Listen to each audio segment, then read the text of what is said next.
मेरे जहन में सारे सवालों जवाब इसी के इर्द गिर्द घूम रहे थे कि माशी तौर पे फ़ायदा किसका हो रहा है और माशी तौर पे नुकसान किसका हो रहा है।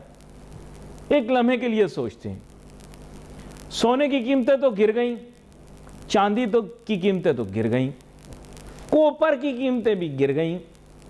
तो यानी जिसके पास सोना था, चांदी था, कॉपर था, या कोई ऐसे ही जो बिला वजह हाइप क्रिएट करके चीज़ों की कीमतें बढ़ाई थी, उनको नुकसान हुआ। यार ये टिक मार्क करो, एक कॉपी सामने रख लो। पाकिस्तानी अवाम बहुत जज्बाती है, सोचती नहीं है, बगैर सोचे जो है ना बातें करती है। देखो मैं सोचो विचार के साथ बात करूंगा, गलत बात करूं तो नाराज भी होना, शिकवा भी करना। फेसबुक का पता आएगा, उस पर लिखना। अच्छा चलो, ये इन लोगों को नुकसान हो गया। जो लोग स्टॉक एक्सचेंज में खेल रहे थे उनको भी जुज़वी तौर पे नुकसान हुआ, चाहे पाकिस्तान में चाहे कहीं और। यानी इन दोनों को तो सही का नुकसान हुआ। क्रिप्टो भी गई, करेंसी मार्केट को भी बहुत चपेड़े पड़ी, भी एक तरफ कर लो। फायदा किसको हुआ यह अब गौर से समझना जरा। फायदा किसको हुआ? वसीम भाई गौर से सुने आप। फायदा उसको हुआ जिसके पास तेल है लेकिन वो तेल बेच सकता है। किसी के पास तेल हो, वो बेच ना पा रहा हो, तो उसको फायदा नहीं है। एक लम्हे के लिए सोचो यार, थोड़ा सा अपने घुटनों पे जोर, मेरा मतलब अपने दिमाग पे जोर दें और जरा सोचने। पूरी पाकिस्तानी कौम से बात कर रहा हूं यार, प्लीज। आप लोग तो बहुत अक्लमंद है ना, मैं बेवकूफ हूं, लेकिन बेवकूफ आदमी के आपसे कुछ सवालात। एक बेवकूफ मुहिब वतन पाकिस्तानी के आपसे सवालात हैं, पूरी कौम से। मैं एक बेवकूफ आदमी हूं, आप लोग तो अक्लमंद लोग हैं। आप अक्लमंद पाकिस्तानी, मैं बेवकूफ हूं। तो फायदा किसको हुआ? तेल की कीमत बढ़ी, जो शख्स तेल बेच सकता है उसको फायदा हुआ।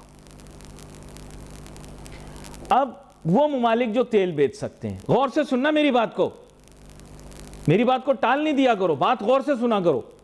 तुम्हारी कौम में आदत ही है, सुनते नहीं हो किसी की बात। सुनो बात। तेल इस वक्त दुनिया को बेच सकता है ईरान। हां, स्ट्रेट्स ऑफ हुर्मुज बाकी ममालिक के लिए बंद हुआ है, ईरान और उसके हामी ममालिक के लिए बंद नहीं हुआ।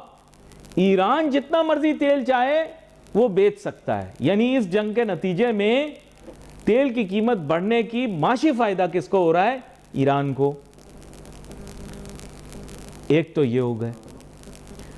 दूसरी चीज ये कि अमेरिका ने हाल ही में वेनेजुएला के, जो सबसे बड़ा तेल का जखीरा दुनिया के अंदर है, वो वेनेजुएला के पास है। वेनेजुएला के तेल के सारे जखायर को अपने काबू में कर लिया, और अपने जखायर तो उसके काबू में है ही हैं।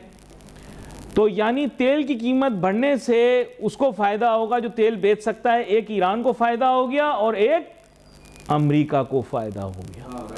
हुआ नेचुरल बात, माशी आउटपुट बता रहा हूं आपको, माशी आउटकम बता रहा हूं, माशी तौर पे बता रहा हूं। गौर से समझिएगा बात को।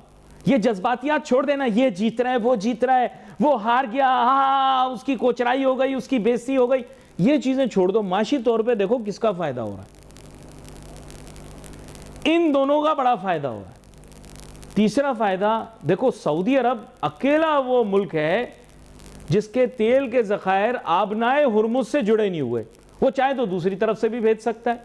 अल्लाह ताला ने ऐसा महल वकू दिया है उनको, वो चाहें तो वो अफ्रीका की तरफ से भेज दें, रेड सी से।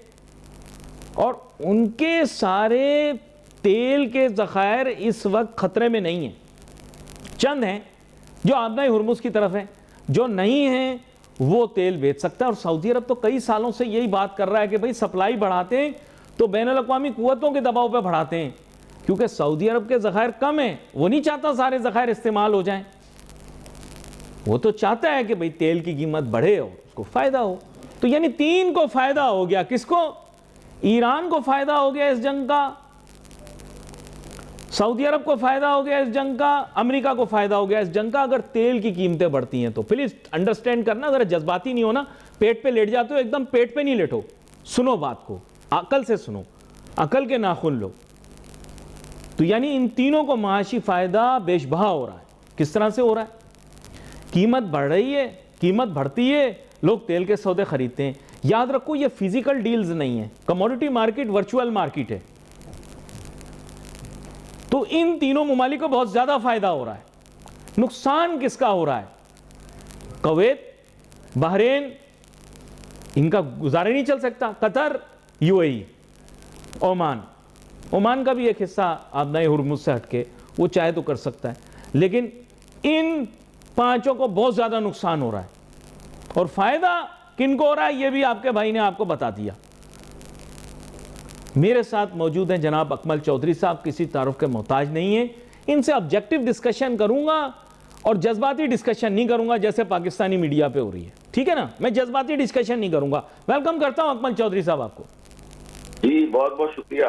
अकमल चौधरी साहब, ईद की छुट्टियों में फालतू वक्त बहुत मिलता है, तो मैं भी जितनी देर सोया नहीं तो मैं ये सोचता रहा कि इसका माशी फ़ायदा किसको हो रहा है। माशी फ़ायदा ज़ाहिर बात है आबनाए हुर्मुज़ सारे मुल्कों के लिए बंद है, लेकिन ईरान के लिए बंद नहीं है और कीमतें बढ़ रही हैं। ईरान को इजाज़त है वो अपना तेल बेच सकता है, तो ईरान को फ़ायदा हो रहा है कीमतें बढ़ने का। मुल्क को नुकसान हो रहा है, क्या हो रहा है ये बाद में बात करेंगे। जज्बाती बातें कि ये जज्बा हुब्बुल वतनी गर्म आ गया और मुस्लिम उम्मा, ये सब बातें बाद में करते हैं, पहले फ़ायदे नुकसान की बात करते हैं। तो फ़ायदा नुकसान के हिसाब से इस वक्त ईरान को फ़ायदा है, माशी तौर पे तेल की कीमतें बढ़ी हुई हैं और वो दुनिया को बेच सकता है। नंबर 2, सऊदी अरब आबनाए हुर्मुज़ का गुलाम नहीं है। आबनाए हुर्मुज़ से ना बेच सके तो मुतबादिल रास्ता रेड सी में मौजूद है, वो अफ्रीका की जानिब से अपना तेल निकाल सकता है, बात ख़त्म। इन दोनों को फ़ायदा हो रहा है और सऊदी अरब तो कई अरसे से कह रहा है कि भी हम पर क्या दबाव, हम तो कम तेल प्रोड्यूस करना चाहते हैं, सप्लाई कम होगी, कीमत ज़्यादा होगी, ये तो वेस्टर्न दबाव की वजह से हम लोग करते हैं। खैर एनीवे, उनको भी बहुत फ़ायदा हो रहा है।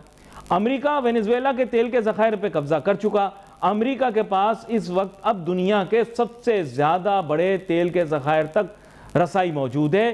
तो अमेरिका रोज़ाना तेल पैदा भी कर रहा है और एक्सपोर्ट भी कर सकता है, और कीमतों में अगर इजाफा होता है, उनके अपनी आवाम को अगर नुकसान हो तो हो, लेकिन कंपनियों को नुकसान नहीं होगा जो अमेरिकन कंपनियां तेल बेचती हैं। तो सर इसमें अगर इख्तिलाफ हो तो पहले इस पे बात कर लेते हैं, फिर आगे चलूंगा।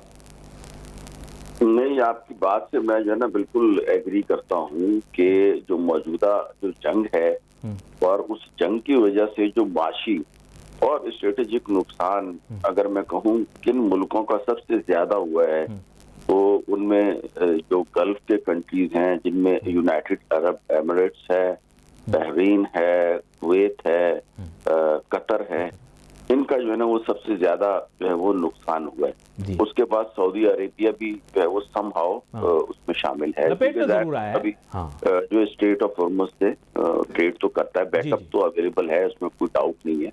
लेकिन ये जो ममालिक हैं इनका तो बिल्कुल स्ट्रेटेजिक लॉस हो गया ना। ये तो एक इन्वेस्टर के लिए एक जन्नत थे ये सारे ममालिक, और अब जहाँ एक छोटे छोटे जहाज भी गिरे, लेकिन इन्होंने इन्वेस्टर्स का जो एतमाद खत्म किया है, तो उसको दोबारा बहाल होने में एक अरसा लग जाएगा।